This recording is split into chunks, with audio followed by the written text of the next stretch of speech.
Joining me this afternoon is Swati Maliwal.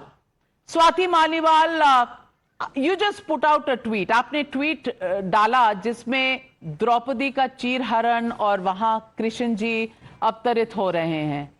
क्या message है आज इस चुनाव से? ये मैसेज आप कैसे कनेक्ट करती हैं?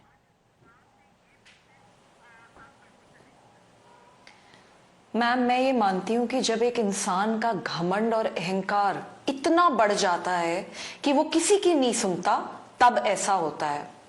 अगर एक इंसान इतना क्रूर हो जाए कि वो अपने घर में एक महिला को पिटवाए और उसके बाद पूरी मशीनरी लगवाए, उसका चरित्र हरण करे, उसको पूरी तरीके से नष्ट करने के लिए, तब ऐसा होता है। और मैं ये भी मानती हूं कि जब एक इंसान झूठ बोल बोल के भोली भाली जनता को फुसलाए, गलत गलत बातें बोले और खुद के लिए शीश महल बनाए, उनकी कोई सेवा ना करे, तब ऐसा होता है।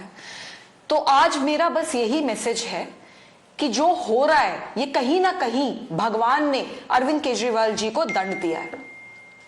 दंड दिया है, लेकिन आप शुरू से अरविंद केजरीवाल जी के साथ थी इंडिया अगेंस्ट करप्शन में। बाद में जब पॉलिटिकल पार्टी बनी, आपने कभी उन्हें आगाह नहीं किया था कि जो रास्ता है वो कहीं ना कहीं भटक रहा है? कभी कोई बातचीत होती थी? जी, बार बार बोला गया, सबने बोला, मैं अकेली नहीं हूं, सबने बोला है उनको, लेकिन उनका एटीट्यूड ही ऐसा है, वो इतने डिक्टेटोरियल एटीट्यूड के इंसान है कि आज आप देखिए कि क्या हो गया, कहां से कहां आ गए।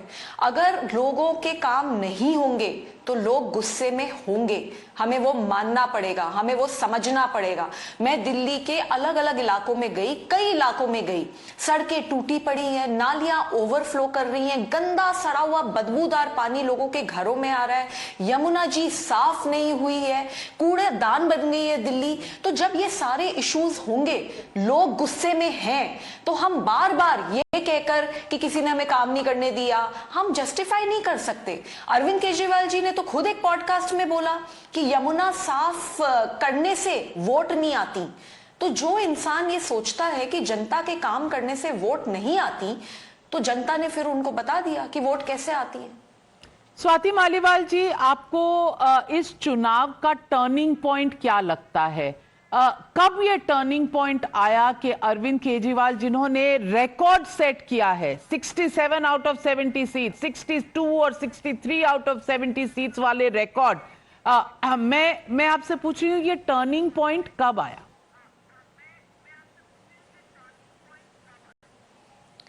जिस दिन हम लोगों ने जनता के काम करना बंद कर दिया, अरविंद केजरीवाल जी ने जनता के काम करना बंद कर दिया, ये टर्निंग पॉइंट तभी से आया है। आप ये देखिए कि लोगों को एक सपना बेचा गया कि लोग पूरी दिल्ली की स्थिति बिल्कुल सुधार दी जाएगी। मैं 1 मिनट के लिए आपको इंटरप्ट करूंगी। मनीष सिसोदिया जी डिफीट एक्सेप्ट कर रहे हैं, सुनते हैं। नहीं, अब चूक तो आपको बताएंगे एनालिसिस करके। Manish Sisodia has accepted defeat और बधाई भी दे दी उन्होंने। बीजेपी के नेता जो जीते हैं तरविंदर मारवा जी। लेकिन स्वाति मालीवाल जी, आपने कहा बहुत से लोगों ने आगाह किया, आपके साथ और कौन था इन द पार्टी? क्या मनीष सिसोदिया जी ने कभी उन्हें समझाया? सत्येंद्र जैन, गोपाल राय, ये सब पुराने साथी हैं, इनमें से कभी किसी ने कुछ कहा? मेरे हिसाब से सबने अलग अलग समय पे अलग अलग तरीके से बहुत उनको समझाने की कोशिश करी, पर वो सुनने को तैयार ही नहीं है। जब कोविड में दिल्ली जल रही थी, तब अरविंद केजरीवाल जी अपना शीश महल बना रहे थे। कई 100 करोड़ का शीश महल बनाया गया, 6 करोड़ के पर्दे लगा दिए गए, 50 लाख का कारपेट लग गया, 15-15 लाख के कमोड लग गए, बार बन गया।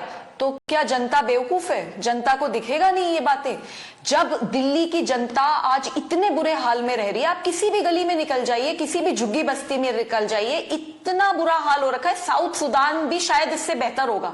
तो जब इतना बुरा हाल होगा तो क्या एक्सपेक्ट करते हैं? तो फिर लोग तो अपना गुस्सा वोटिंग के दिन ही तो जाहिर करेंगे, तो उन्होंने जाहिर करा है। और इससे खामियाजा किसका हुआ? कहीं ना कहीं सबने सफर करा। तो मेरी अंडरस्टैंडिंग में अरविंद केजरीवाल जी को मंथन करने की जरूरत है। उन्हें बहुत ज्यादा गुस्सा आता है और उस गुस्से को उनको कंट्रोल करके जनता की सेवा करने की जरूरत है और वापस सड़कों पे जाने की जरूरत है। मैं स्वाति मालीवाल जी आपसे ये भी पूछना चाहती हूँ कि जो आपके साथ हुआ, कहीं ना कहीं मन में आज जो आपने ट्वीट भी किया, वो पीड़ा नजर आई। क्या कभी मन में सोचा था कि बुरे का अंत बुरा होता है, लेकिन होगा कि नहीं? जस्टिस की इंतजार की कभी? क्या आपके दिमाग में क्या था जब आज आप सुबह बैठी चुनाव के नतीजे देखने के लिए? मैं भगवान में बहुत विश्वास करती हूँ और मैं ये मानती हूँ कि जब जब रावण आते हैं धरती पे और वो इतना घमंड लेके आते हैं, तब तब भगवान उनका जो घमंड होता है वो पूरी तरीके से चूर चूर करते हैं। तो मैं ऐसा बिल्कुल मानती हूँ और मुझे ऐसा लगता है कि जिन लोगों ने मेरे साथ इतना बुरा करा, ना सिर्फ मुझे मारा पीटा, जिसने मुझे मारा पीटा उसको इतना प्रोटेक्ट करा, उसको इतना प्रमोट करा, मेरा और मेरे पूरे परिवार का कैरेक्टर असैसिनेशन करवाया गया और इतना अत्याचार करा गया, आज वो अपनी सीटें बचाते हुए फिर रहे हैं।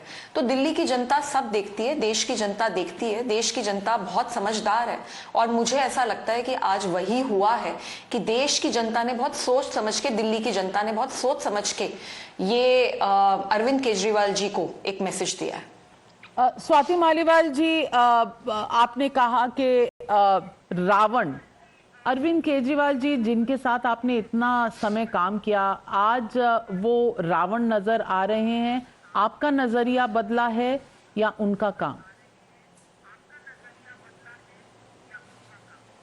मुझे लगता है कि दोनों ही चीजें कहीं ना कहीं बदली हैं। अरविंद केजरीवाल जी अब एक ऐसे पॉलिटिशियन हो गए हैं जो काम करना नहीं चाहते। आप ये देखिए कि उन्होंने कितने मंत्रालय लिए 10 साल में, एक भी मंत्रालय नहीं लिया। अगर आप विमेन सेफ्टी का इशू उठा लीजिए, अगर आप लोगों की सड़कें, पानी, जो बेसिक इश्यूज हैं वो आप उठा लीजिए, या मैं कहती हूँ दिल्ली के जितने भी यमुना से लेके एयर पोल्यूशन तक कोई भी गंभीर मुद्दे हैं, अरविंद केजरीवाल जी ने कितनी बार मीटिंग्स ली? कोई मीटिंग्स ही नहीं लेते अरविंद केजरीवाल जी। वो उनका मैसेज सबको साफ है कि भाई काम करने से वोट नहीं आता। उनको ये लगता है कि लास्ट मोमेंट पे झूठ बोल दो, लास्ट मोमेंट पे कोई जुमला बोल दो, लास्ट मोमेंट पे कोई नई स्कीम अनाउंस कर दो, बस इतना करने से उनको वोट आ जाएगा। तो दिल्ली की जनता का आप बार बार बेवकूफ नहीं बना सकते। तो आज बहुत दुख की बात है कि अरविंद केजरीवाल जी, जो जिनको जनता ने इतना बड़ा मैंडेट दिया था, आज 10 साल के अंदर आप चले जाइए, दिल्ली एक पूरी तरीके से कूड़ेदान बन के रह गई है। तो बहुत शर्म की बात है। और जो आज दिल्ली की जनता ने मैसेज दिया है, मुझे लगता है कि जो पार्टी जीत भी रही है, ये मैसेज उनके लिए भी है। बहुत जरूरी है कि सब लोग जो वादे करके आते हैं वो वादे पूरे करें और सब लोगों को मिलके दिल्ली को सुधारने की जरूरत है। लेकिन स्वाति मालीवाल जी, लोग ये भी तो पूछेंगे कि आपने लगभग 12-15 साल उनके साथ बिताए, ये रियलाइजेशन अब ही क्यों आई आपको पिछले 1-1.5 साल में, पहले क्यों नहीं आई? मैम, 18 साल से मैं अरविंद केजरीवाल जी के साथ काम कर रही हूँ। उन्होंने सिर्फ एक किताब लिखी है जिसका नाम है स्वराज, और उस किताब में उन्होंने 2 लोगों का नाम मेंशन करा है कि मनीष सिसोदिया और स्वाति मालीवाल के बिना ये जर्नी उनकी कंप्लीट नहीं हो सकती थी। तो मैं तब से काम कर रही हूँ साथ में। लेकिन जो सपना हम सबने मिलके देखा कि हम देश को बदलेंगे, वो धीरे धीरे धीरे धीरे कहीं ना कहीं खत्म होता चला गया।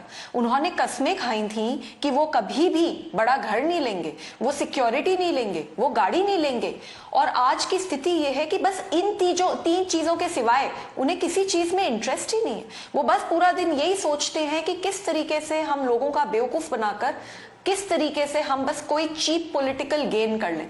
तो मुझे ऐसा लगता है कि दिल्ली देश की राजधानी है, इसको हमें एक वर्ल्ड क्लास सिटी बनाने की जरूरत है। और मैंने अपनी तरफ से, चाहे मैं दिल्ली महिला आयोग में थी, चाहे मैं मेंबर ऑफ पार्लियामेंट हूं, मैंने अपनी तरफ से हमेशा दिल्ली की सेवा करी है। मैं किसी से कोई पर्सनल वेंजेंस में काम नहीं करती। मेरा पास्ट है, वो मेरा आज और मेरा फ्यूचर नहीं डिसाइड करता। लेकिन हाँ, ये जरूर है कि अरविंद केजरीवाल जी को अगर ये लगता है कि वो किसी महिला के साथ इतना दुर्व्यवहार करेंगे और दिल्ली की जनता उन्हें इस तरीके से माफ कर देगी, तो ऐसा नहीं होता। सिर्फ 2100 रुपए देके महिलाओं को चुप नहीं कराया जाता, महिलाओं की इज्जत करने की जरूरत होती है। With your permission Swati Maliwal ji, Anand Ranganathan ji का एक सवाल है आपके लिए। आनंद Ranganathan, just for the spur of the moment, congratulations to Swati ji. She has worked very hard in revealing the truth about Kejriwal. But I also must, in all honesty, if she doesn't mind, ask her this following, because she's also in politics. That 9 out of the last 10 years, she was with Kejriwal, right behind him. And Kejriwal did not fulfill even one of his promises in those 9 years. Why was, when she's saying that Arvind Kejriwal जी काम नहीं करते, election से पहले बस promise करके जीत जाते हैं, तो 9 साल तक उन्होंने काम नहीं किया अकॉर्डिंग टू हर लॉजिक, फिर भी स्वाति जी उनके साथ क्यों खड़ी रही? Arvind Kejriwal trailing by 1,844 votes. And unofficially it is confirmed that Manish Sisodia is... 1,844 votes is the trailing of Arvind Kejriwal. Swati Maliwal, please respond to Anand's question.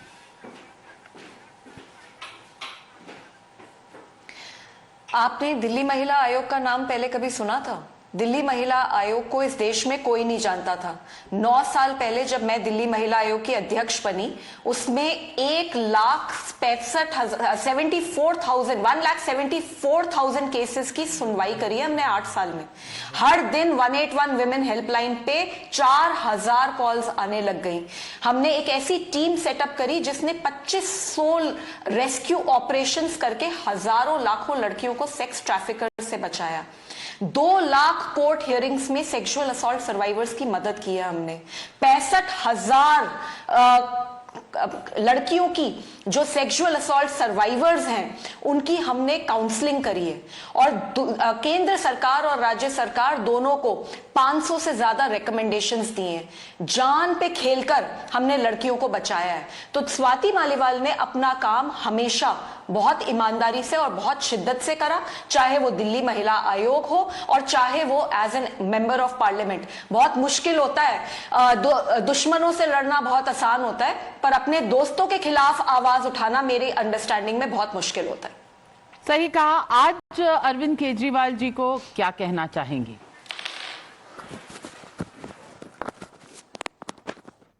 आज कोई message है अरविंद जी के लिए?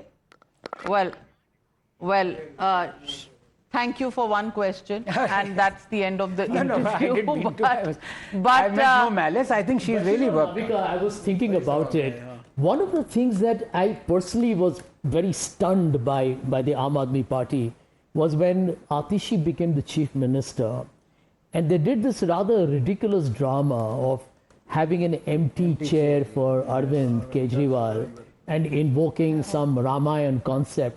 I think these were things that I think they trivialized politics because they were seen as people who were in the business of governance and gravitas. But what you could see was a lot of hysterics. And this latest drama about the Yamuna being poisoned, I think it just insults the intelligence of the common man, you know, and I think these things may have just backfired against the Aam Aadmi Party.